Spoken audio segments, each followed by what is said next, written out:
Saya tidak mau bicara bahasa Indonesia karena saya malas. Halo, nama saya Leanne. Saya dari Australia. Saya guru di sini untuk 10 tahun.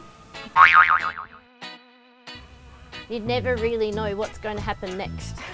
Every time I leave my house to go to school in the morning, I just really don't know what's going to happen along the way.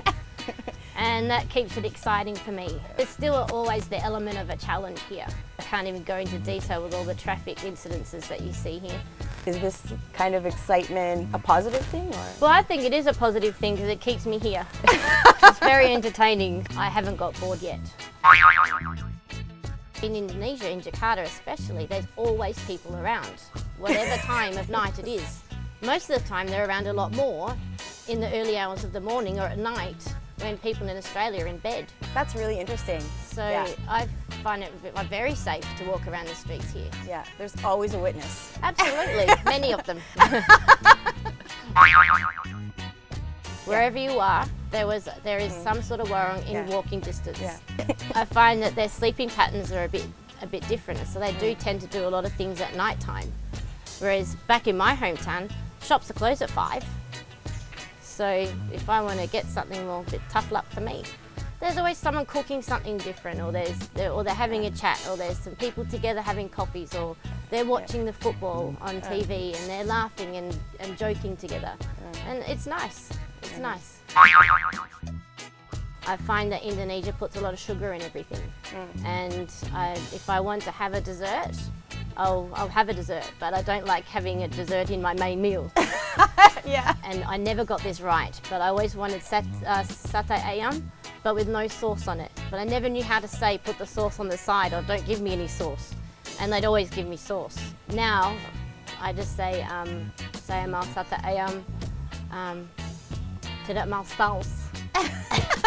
And then they understand me. I remember driving to Senayan, and there is a part where the motorbikes have to go to the left-hand side, and then once you get to the traffic lights, then you're in the wrong position, and then the police grab you, which they've done before. And so I had to go and sit in the police box for, I think it was about 3 hours. And then I'm trying to speak really fast in English, so then he'll just give up and tell me to go away, but that wasn't happening. So I just ended up giving him a bribe, which I think that's great that you can do that sometimes. Not all the time, but sometimes when you're in those kind of situations, it's easier just to, here you go, have some money, and then I can continue doing what I wanted to do during the day. Yeah. And the one thing I noticed the most, which made me really love the Indonesian people, is of their family. They're all family orientated. They'll do anything for their family. And one of my friends' friends were really sick, and the family actually sold their house so then they could pay for their son's medical bills. Yeah. Now that's really special. That's something that I've never seen, heard, or I've heard of before. In Australia is different. Australia, you know, you live with your family for a certain amount of time, and then once your time's up, off you go get a job now. And sendiri, you have to do it all yourself. But when I came here and I see that family members share, whether it's money or food, anything, they just share everything, and I find that really beautiful. I tell my parents all the time, when they get old, they're going straight to a nursing home. Because I'm too busy to look after them. You're joking. I know. Sorry, Mum and Dad.